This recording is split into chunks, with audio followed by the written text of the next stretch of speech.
Good morning, everyone. I hope you enjoyed our networking dinner last night in the Augustiner Keller. Had good conversations. And by the way, those people who joined us on Wednesday evening, when they played at the end, Sweet Caroline, I wasn't sure if 100 people will stand up again on chairs and sing Sweet Caroline, but that didn't happen. But you enjoyed and had a wonderful last night. Yesterday, there is a sign. We launched the Certified Digital Asset Valuator, and I heard in the breaks that not everybody downloaded the app, our conference app, because in our conference app, there are more information about the Certified Digital Asset Valuator. And Wolfgang Kniest worked for a long time. That's the point I made yesterday when we launched the CDAV. He has additional work to preparing the conference, and he worked on a video, and we will join this video with you now.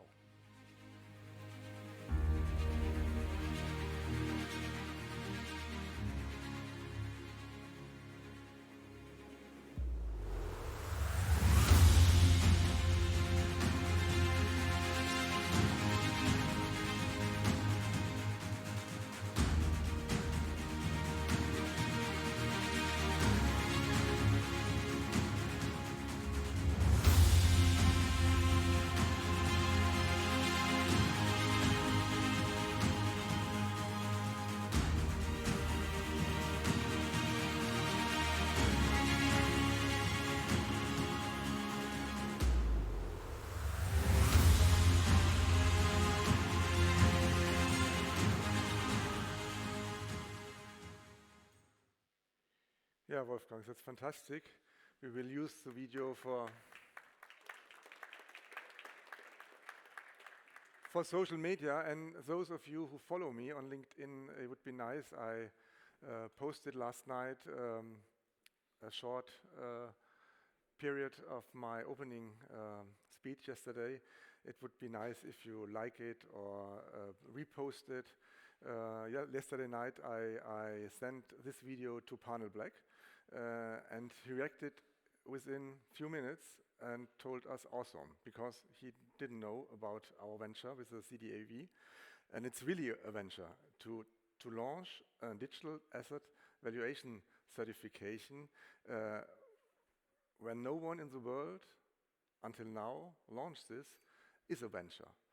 And we did a lot of research in the beginning, and there are many universities who teach us roundabout blockchain.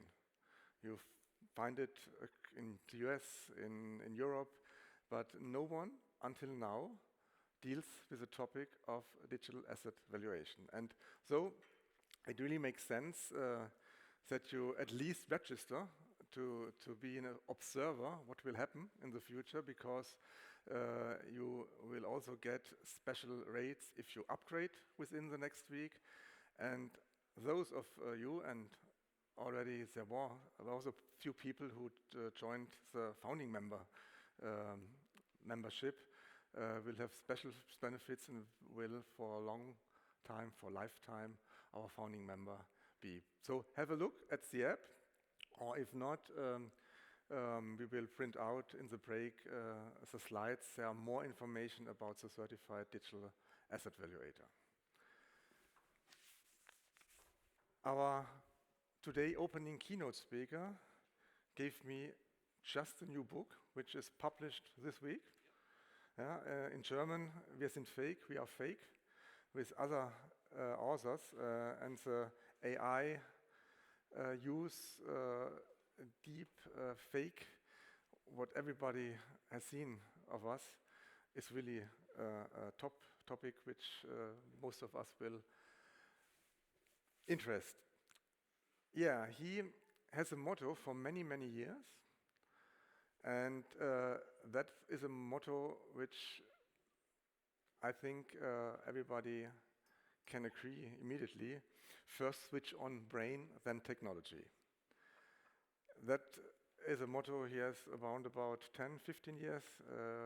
And what's really impressive for me, I know him for more than 15 years, he's reinventing always new. I know him from the German Speakers Association, and when we had the lockdown and COVID crosses over the world, all the speakers had a big problem because no one booked them. There were no engagements more. And what he did, he used video conferences, webinars, and it was a time he earned a lot of money, you can say so. But what's also impressive for me is that you are always on the edge. He knows so much things round about technology to make us more productive that is always impressive to have a talk with him. And I'm absolutely sure that he will today give us also a lot of information we do not know. Please welcome our lovely Thorsten Jekel.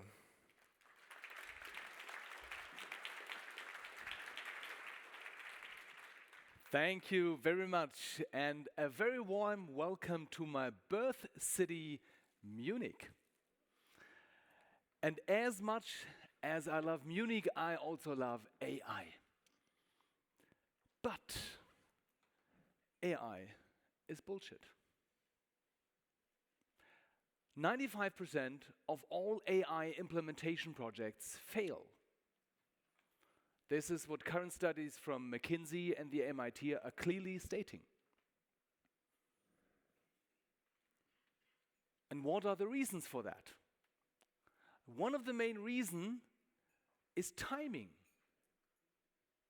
Because a lot of managers are asking the right questions, but on the wrong end. Like the question, TJ, what are the latest new shiny AI tools? And what you see here behind me is an overview of the major AI tools 2.5 years ago. And even at that stage, you wouldn't have been able to even read all of those logos.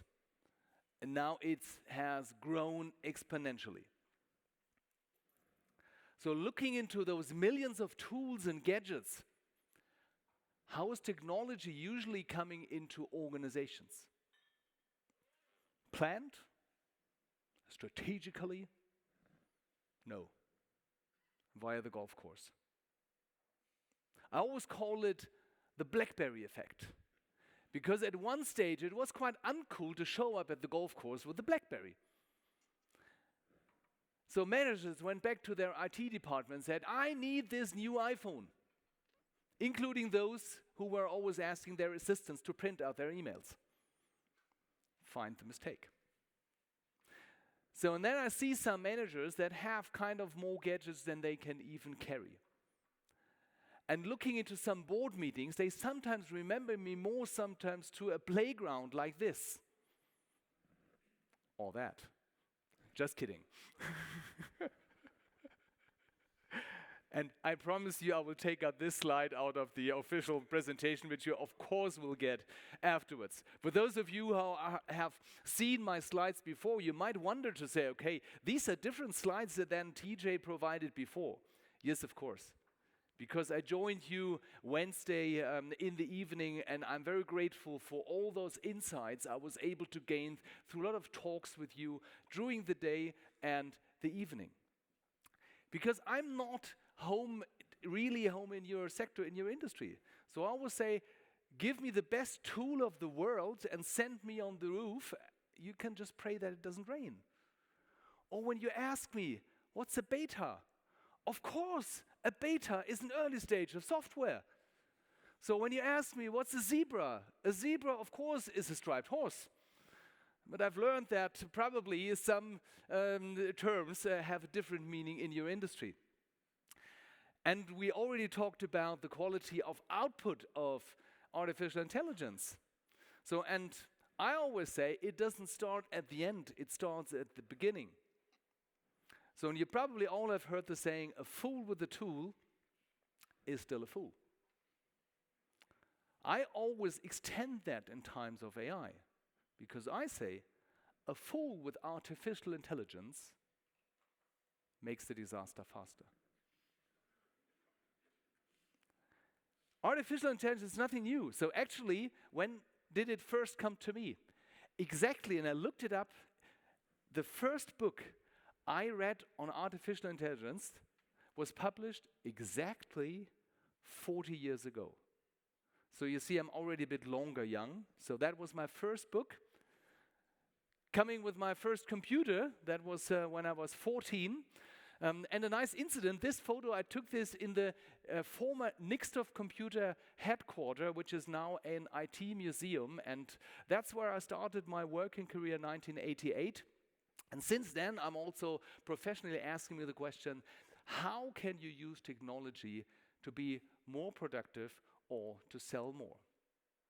And from 2000 to 2010, I was responsible as a managing director of a German futures company, and also was responsible for 13 European distributors. So what my mission is to bridge the gap between technology, which is one of my loves, and management, which is the other love, to bring them together, because I see technology and management is far too often not interconnected. Since 2010, I help other companies, like the Coca-Cola company, for example, to be more productive with digital technology. Before I continue, I'm very interested in how AI ready are you? And one strategy is to go on slido.com and enter the EACVA, or the other strategy is to just scan this QR code with your smartphone. And I already started where I'm seeing me, from no clue to number 5 being a fully integrated AI company. So you are here and your company is already driven by AI to 100%. I'm not there yet. So, but like yesterday, for example, I sat together with a group of Dutch colleagues, and they said, okay, we're a group of 7. 3 are here, 1 is on vacation, so literally half of the company was there. So, okay, with AI, no problem. So great to see where you are already standing, and I see we already have a number 5. Wow, that is great. So somebody who is already integrated AI company. I'm very much looking forward to see all of you, and especially the edges of the scene, but also all the other ones in my workshop after this keynote, because we will have a break, and afterwards I will host a workshop. And what you can, during that workshop, what you can do is always also ask questions. You should now see on your smartphone the possibility to enter questions, like, for example, the one which I put in here: what's the difference between ChatGPT and Microsoft Copilot? Use the chance during my talk. It will be open during my whole talk. When you have any questions, just key them in. Feel free to also rate them up. So when you say, this is a very important question, because then we see the highest rated questions first, and then we will go through them in my workshop, and of course afterwards, because I'm here for the whole day for you. Looking into how many organizations are looking into AI. It's kind of like this picture where we have an environment which is still quite conventional, paper-based, and with manual fire. And then AI is seen as the magic miracle in that. Just 2 weeks ago, I was talking to a friend of mine who is the managing, or is one of the board members of Good Mills, one of the leading European groups of mills. So Diamond is one of the brands probably some of you know. And they had a company in their house, in the headquarter, that is Palantir. And I assume some of you have heard about Palantir. Not only as a provider of military-grade AI, but also as a provider of solutions for large corporations. And their idea was to say, okay, we want to have AI to streamline our quality management. They sat all together, and at one stage, Palantir got very silent. And they said, we are very sorry, but we have to come back in approximately 1.5 years, because this is what we see in your data. The best artificial intelligence can't work without any structured data. And I even add that in terms of garbage in, garbage out. So I see everybody, we need AI, and I say, okay, probably it's a good idea to start with common sense and to start with structured systems. And when you're doing analyses, you probably don't want to have a different analysis result every time. So probably it's a good idea. And even yesterday in the AI workshop, I learned to say, okay, don't let AI do the calculations. Use AI to enrich the deterministic systems with benchmarkings. And what do we expect about with AI? We expect it to be like the Terminator. We're not 100% sure whether it's a good thing or a bad thing, but we all say it's perfect, it's the perfect machine, and it knows everything. And then we're talking to Siri, and this is kind of like this one, to say, okay, probably who has installed this on my cell phone? And some of you might say, okay, yeah, this is exactly the quality it wouldn't have been a need to even mark it as AI generated. We see that. So AI generated, we see that it's AI generated because it's not perfect. This was a picture which I built 1.5 years ago. This one was 2 months ago. And the only prompt I gave the system was, generate a picture of Steve Jobs with the quote, if you want to make people happy, sell ice cream. What do you see here? I see a lot of people that did some AI 1.5 years ago, and it gave you results like this. And then I say, okay, I have been at AI, so it doesn't make any sense. This is where we were 2 months ago. AI will never be as bad as today. And looking into the development pace, we are not talking about years. We are not talking about months. We're talking about weeks, where we have exponential increasing systems and power. Also, when you look into robotics, for example, so you probably have all seen those ping pong videos where we try to beat the system, we try to be smarter than the robots, and you see, as hard as he tries, the robots are just the cooler ones. But this is AI generated. This is the original video. 100% of these videos which you see on Instagram, where robots are defeating human beings on ping pong, 100% AI generated. So we are, in terms of robotic, we are not there yet. But when you see what's already capable in terms of video generation, we are far ahead of what most of you already imagine. Just to give you an idea where we are at robotics at the moment, this is approximately the pace of the robotics, and this is not, people say, did you put some slow motion effect on it? No, this is kind of the realistic pace you have of systems which are in production, like here in the prototype in the BMW plants in the US. But there again, there is a mistake in the system, because what we try to do is we say, okay, we have learned that with the beginning of the Ford Model T, that this is how we produce with humans, and now we try to just replace the human one by robots. People who have understood this system, they say, no, our robots are looking like that. Yes, Tesla is building robots, but what they understood in their production is to say, why shall we take all the limitations that we humans have?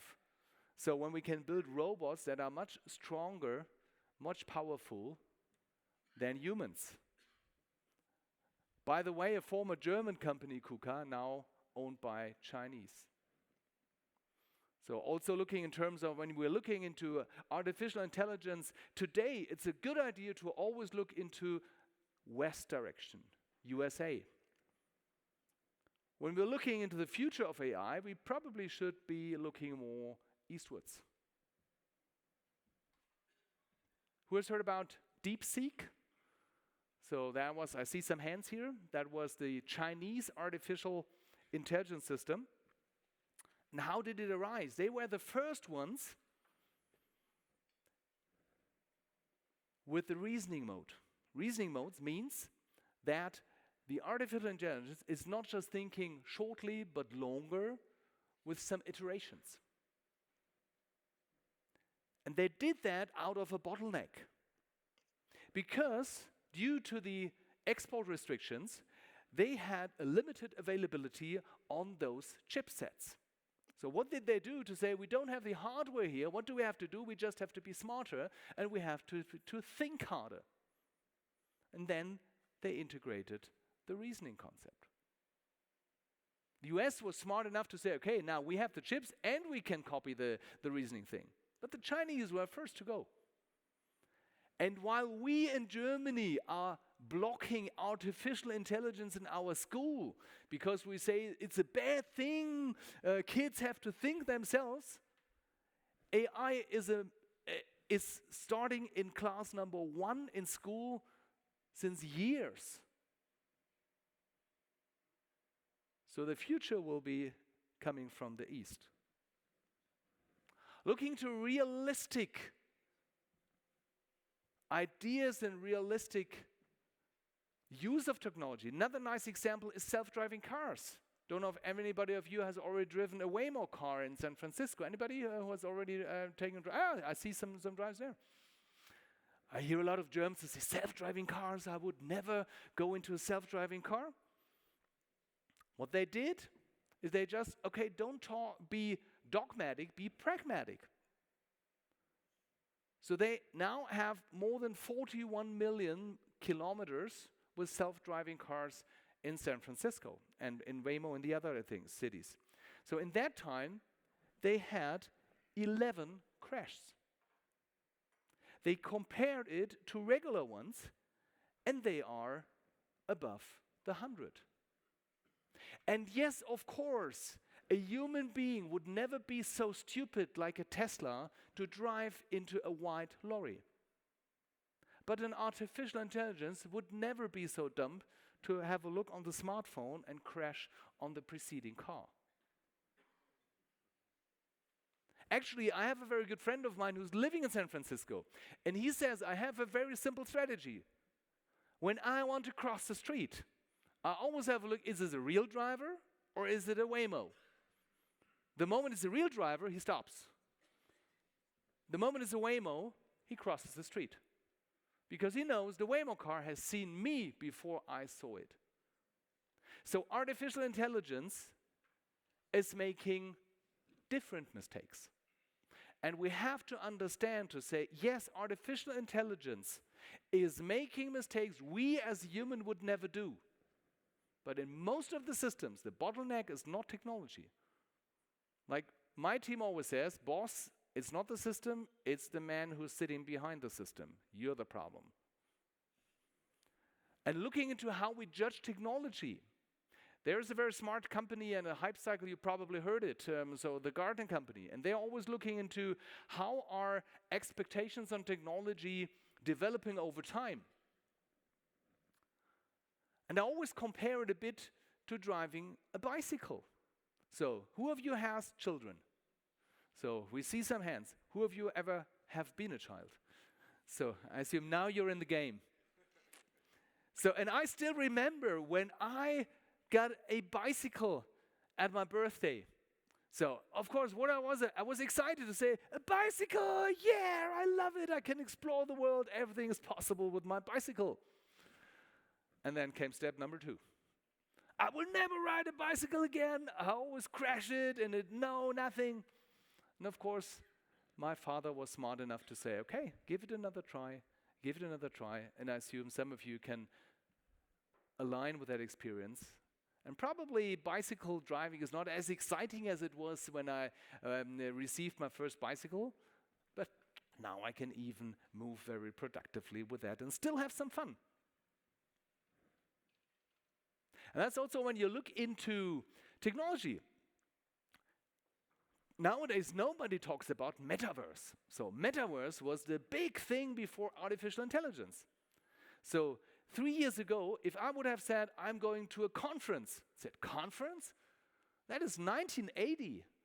We are meeting in the metaverse. We all have artificial intelligence. We have VR glasses. We have AR glasses, or virtual reality, artificial augmented reality. We all have them. Nobody is going to meet. Apple Vision Pro came, and now, while the press is now writing, yeah, Apple Vision Pro is a flop, Porsche is implementing it into their car dealerships. So next time you get your next 911, so you see the one in black and you say, okay, that's a bit boring. How does it look in yellow? No problem. You get an Apple Vision Pro, and then you can shift the color. Or while other people are saying, metaverse and Apple Vision Pro is dead, Lufthansa is using it to train their in-cabin personnel. They can decide, do I want to have a friendly guest or an unfriendly guest, and have a very realistic training experience. This is what I always say. So summing up that together, what are the biggest mistakes in terms of why technology is usually increasing complexity, increasing costs, but not productivity? It's 3 things.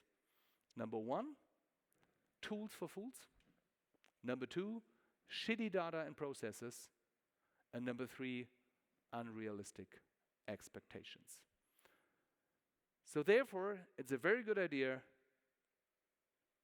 to start with probably not the shiniest systems, but with the systems that are working. Always to say, before we start with artificial intelligence, let's start with common sense. Or, as Andreas already said, switch on brain first, and then technology. A company out of a very different sector who did that very smartly some years ago was Mercedes-Benz in the USA.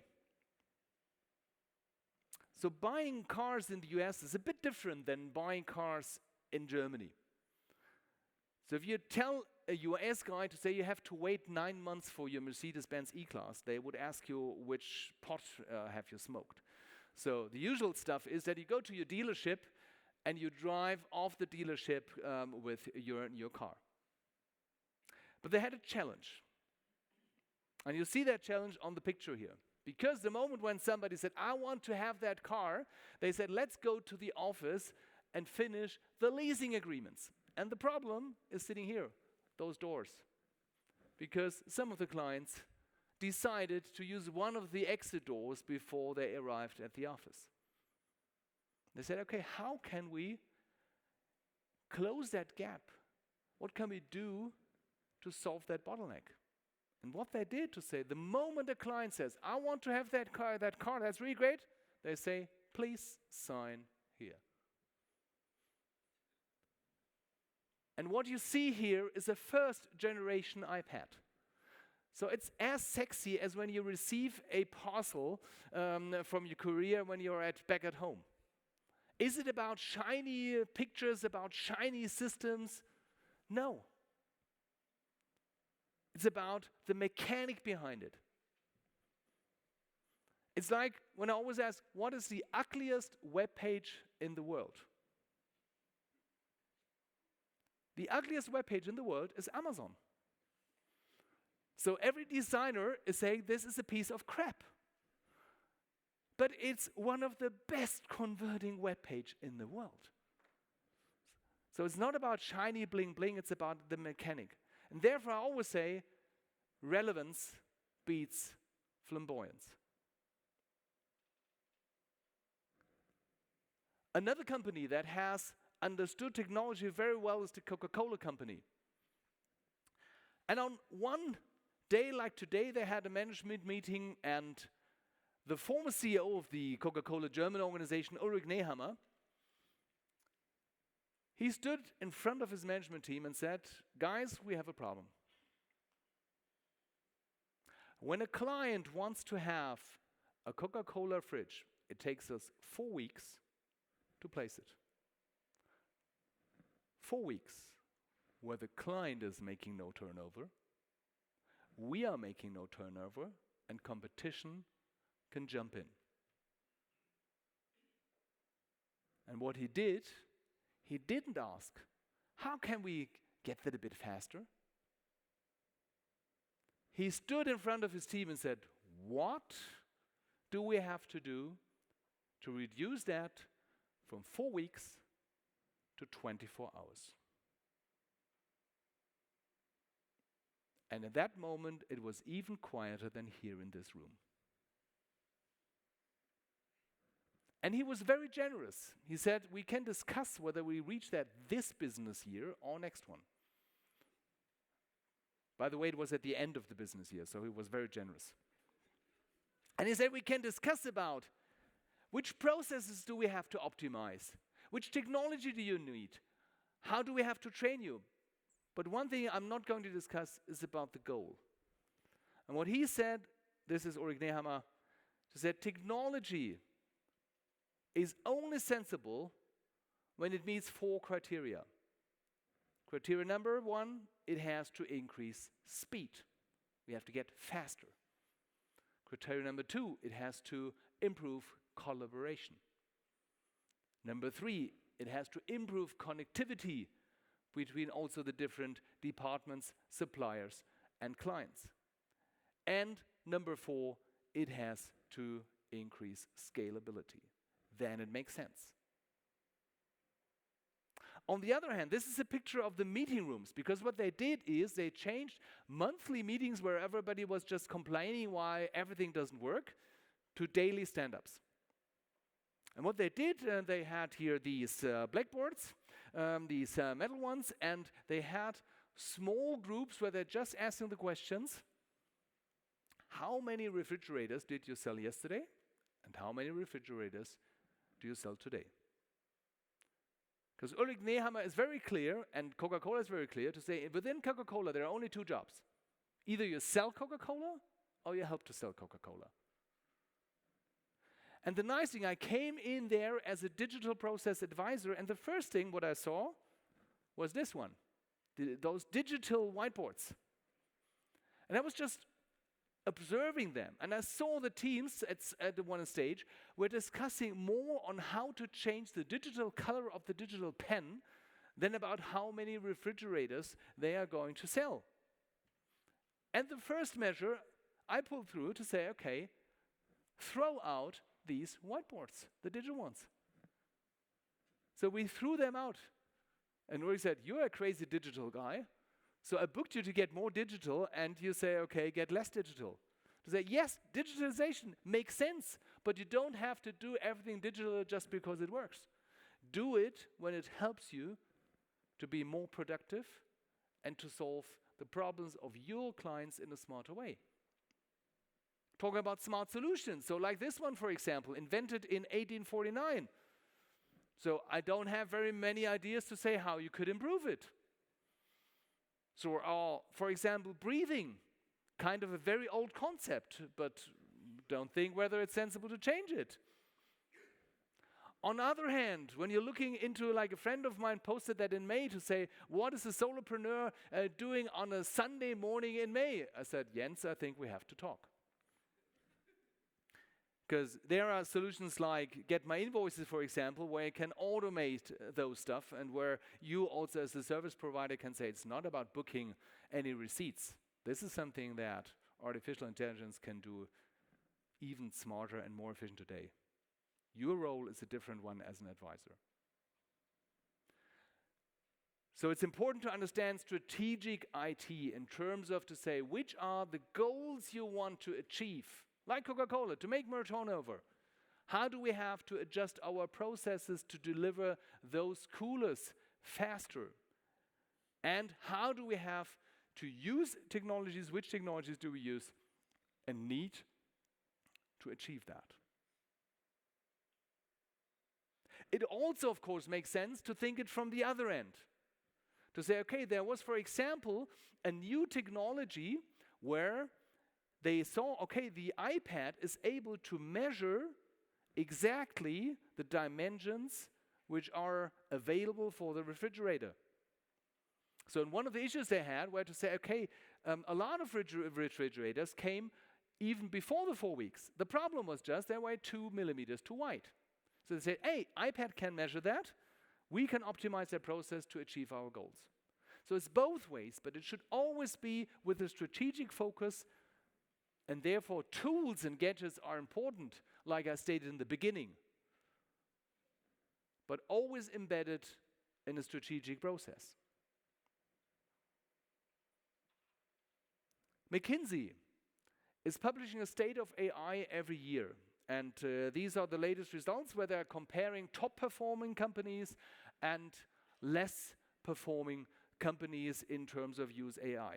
Both are adding up to 100%. And so when they look, the first thing you always think is cutting costs. That's not the focus of the top performers using AI.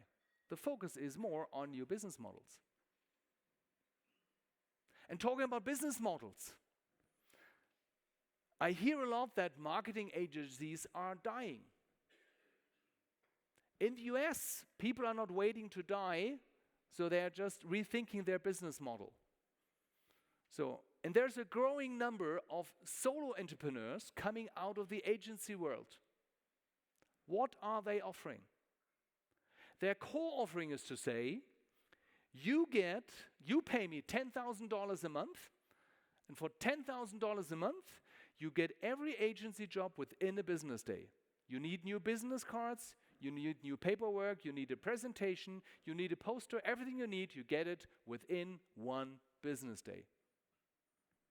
AI generated, but of course curated, communicated with a pro. Because give me the best artificial intelligence tools in terms of designing something, it would be a complete different result. And these solopreneurs are working half a day and making a revenue of 1.5 million a year. Don't know how your business is structured. I still have some potential to reach that number. And yesterday, in the bus, we had a nice discussion to say, where I talked to one of you and we were talking about the Big Four to say, they are competition, yes. And what's their big advantage? They have the resources and the processes and the standardization that you can even set an orang-utan to the system and they can do everything because they have all the systems in place. With artificial intelligence, you have all that also. You have the resources that only the Big Four had in the past. You have that with artificial intelligence in every of your companies. The challenge is not to wait until the Big Four have decided to do that too. And one of the main reasons why we are slow in adopting the technology is always that we say, okay, I'm asking ChatGPT, and the results when I'm getting them are some kind of like when we ask our colleague after the 5th beer to say, how is that with IDV S1? How does that work? And probably even without any beer, you shouldn't ask me on IDV, for example, because I have no clue on that. And that's a good idea to have an understanding to say which tool and which system are you using. Coming back to Amazon, the ugliest web page on the planet. So a nice thing where you can see how artificial intelligence is used. Because they use it since years. Because when you, for example, when you order a TV, what you always get, you get a recommendation for a rack to mount it. And who has heard about the concept of temperature in the context of AI, artificial intelligence? So now you get a special super techie tip for the next cocktail party. Because very few people know the concept of temperature. And you can explain it very easily with Amazon. When you order a TV and you get just one recommendation for a rack, this is temperature 0. So that gives you that one most probable answer. Temperature 1 would give you a cupboard to put it out, a blanket for the sofa, a packet of crisps, for example, and probably even a pair of sneakers. Was it a pair of sneakers? What does have a pair of sneakers to do with the TV? Probably you don't dress up in sneakers when you watch TV, but probably you ordered at the same time because you said, okay, I need a new pair of sneakers when I'm ordering at Amazon. Okay, I don't have to pick up things twice, so I order it together. So this is the reason why sometimes you're getting some recommendations where I say, that doesn't fit. And hopefully that gives you an idea that it's unrealistic to expect a perfect result of artificial intelligence because it's statistics on steroids. And also important to understand the difference between automation and calculation and algorithms and artificial intelligence. And a nice way to understand the difference is looking into a bad day that Garry Kasparov had in 1997 when he lost against Big Blue. A lot of people say this is artificial intelligence. No, that was pure computing power. Now you can play that on your watch. And talking about watches, probably some of you have realized it. I'm the crazy guy with the analog watch and the analog ring and the digital watch and the digital ring. So I love both worlds. And when I have a look at these smartwatches, the computing power you have in these smartwatches, it extends the computing power that the Americans had when they flew to the moon in 1969 by millions of factors. What are we doing? The same what we did with this watch since we carried the first one, just reading the time. So most of us are using technology like driving a Porsche 911 with 60 miles an hour on the slow lane on the Autobahn. So my mission is to gear that up. What is artificial intelligence now? Looking into Lee Sedol, who lost against AlphaGo in 2015. AlphaGo is a very simple game in terms of the rules, but it's very complex in terms of all the probabilities. And even today, it's not possible that you won't have any Go apps where you can really play against PCs nowadays. That will change with quantum computing, but nowadays it's still not possible. What did they do? They just put in the rules of Go into the system and let the system play 3 million times against each other. That was the idea. And the interesting thing is there was one move of the system where every Go expert said, this is a complete stupid move of the system. Every expert said, now Lee Sedol is going to win. 2 moves later, he lost. And Lee Sedol was very contemplated and looked at that move and said, respect. This is a move no human being would have made.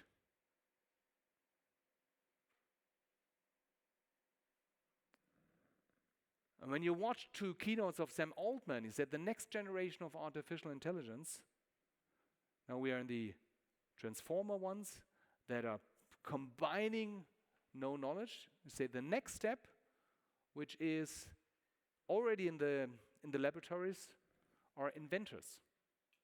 And inventor systems will be able to solve technological problems and human problems that humans were not able to solve yet. This is the bright side of technology.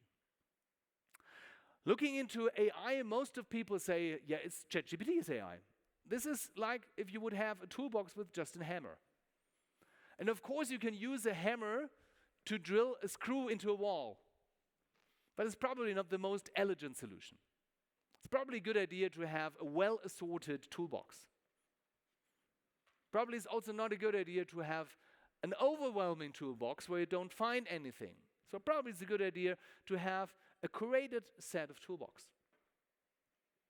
And when you look into studies, for example, in the past, people used Google for search results and didn't get very good search results. So what are they doing now? They're using ChatGPT. This is like drilling a screw into the wall with a hammer. It was not built for that. ChatGPT was built to summarize texts, to create texts, to compare texts. So for example, when you have a lot of text documents in your audits, it's a great tool to say, okay, you can throw, for example, different versions of documents, you can contracts in that, and you can say, extract me the main pieces of information. That's great. It's not built for calculating, for example. So when you're asking ChatGPT what's 1 + 1, it doesn't calculate. It says, okay, what's the highest probability that of that result? So looking to search systems, for example, so there's a different system, Perplexity. It is called the answer machine. Because here, you get a question and you get a very structured result. So when you're looking into industry comparisons, for example. And nowadays, of course, last week I had a friend who said, I did a great text with Perplexity.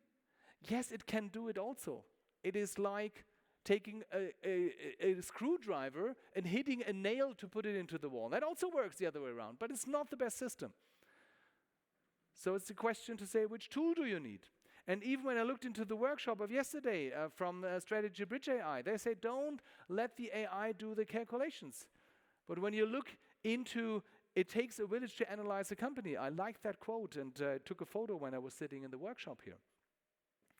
And to say, okay, one thing is the data, to calculate it, to have that in a structured way.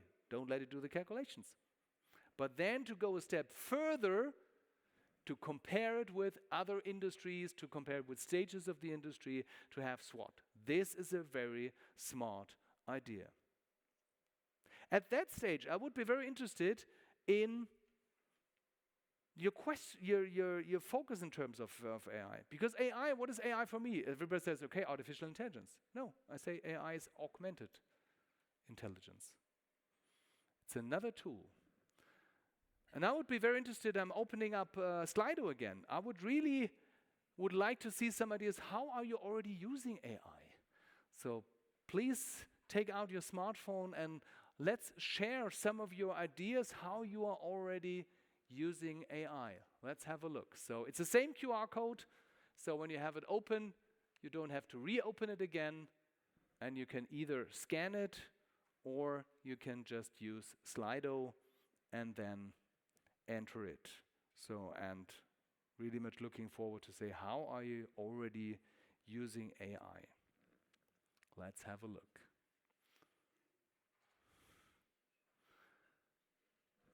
And when it doesn't work, we keep relaxed, continue to enter those use cases. So that's what I always say. I love technology, and when it doesn't work, we don't let us stop. Talking about what is stopping us. Prompting. So everybody says prompting is the bottleneck. I say no. Prompting is not the bottleneck. Because when you look, for example, into ChatGPT 5, it already optimizes your prompt.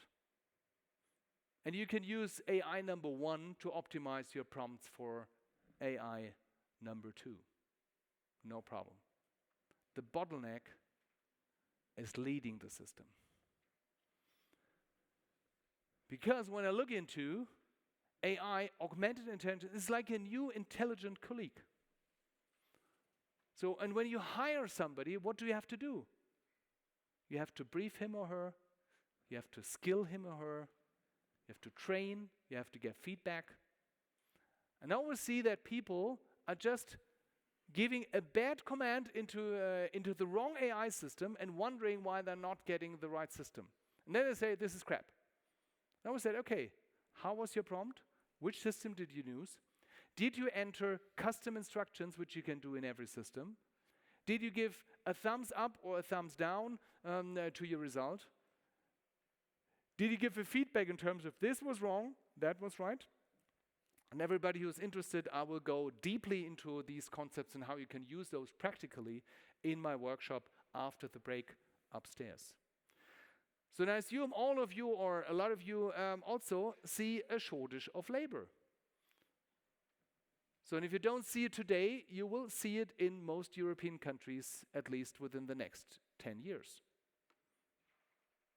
And for me, it's basically 3 strategies to overcome that. Number 1 is, don't lose people.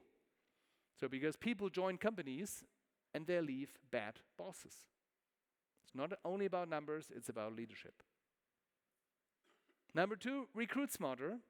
And number 3, the topic of today, automate. The next myth is automation first. Say, no, it's not about automation first. Wrong. When you look into, for example, the typical thing where we are now completely digital. We used to do our meeting agenda and protocols and everything like that. The meeting minutes, we did that with manual notebooks. Even in analog times, that was a stupid idea to do that in a notebook. It doesn't get better when you do that in a digital notebook. This is digitization. Digitization is meaning we do exactly the same crap like the robot. We build it as a humanized robot with the same limitations. Digitalization is what you saw with Tesla, with the other robots, to say we are using more possibilities which we have with technology. Number 3 is digital transformation. This is what I told you about the digital models from the agency owners, where probably some of you might think about how could I adapt to that. And when I look into that quote from 1994 from the former CEO of Thorsten, of Telefonica, Thorsten Dirks, he at that time said, if you digitize a shitty process, you end up with a shitty digital process. And this is more true than ever in times of AI. So looking into how do you automate, is that the first step? No. First step is always to say eliminate. Which process can we eliminate? And for example, in Coca-Cola, they introduced iPads. Did they introduce them on top of the notebook computers? No. They pulled all the notebook computers out of the system. And this is also a recommendation I say. Please don't always add systems. When you integrate a new system in your organization, always ask you, which is the 1 or the 2 system which I can eliminate? And looking into then how can we optimize it? And number 3, how can we automate it? And is it automation or AI? No. These are brothers and sisters. It's automation and AI. And when you're looking into who's using Microsoft 365 here in the room. So I see a lot of hands. The majority of you is using Microsoft 365. And if you are not doing it yet, you probably might be ending up in it because actually they have the monopoly on that. So, and I see too few companies that are looking into Power Automate, for example. And in the workshop, I will show you some possibilities, and I'm very interested in those of you. Anybody who's already using Power Automate in his or her company? So I see some hands. So if some of you, and I see also the tech bros, so that's cool. By the way, applause for the tech crew. Yeah, they're doing a great job. So super, applause. So also when I see, okay, yeah, Copilot is giving me shitty results. Yeah, have you looked into the latest research agent version? Have you configured a Copilot studio where you can exactly say which sources it shall do? And when you talk about compliance, have you already used Purview as the compliance engine where you can configure it? And if you don't have Microsoft 365, there are solutions in the market like the Spanish company, for example, working on European processing plans where you can pseudonymize data, where you can anonymize data, which you're using for artificial intelligence. So, and even when you're not using AI today. Use it the time today to clean your data today and to use your existing tech. Because technology is not the future. Technology is there. Use it or lose it. Thank you very much.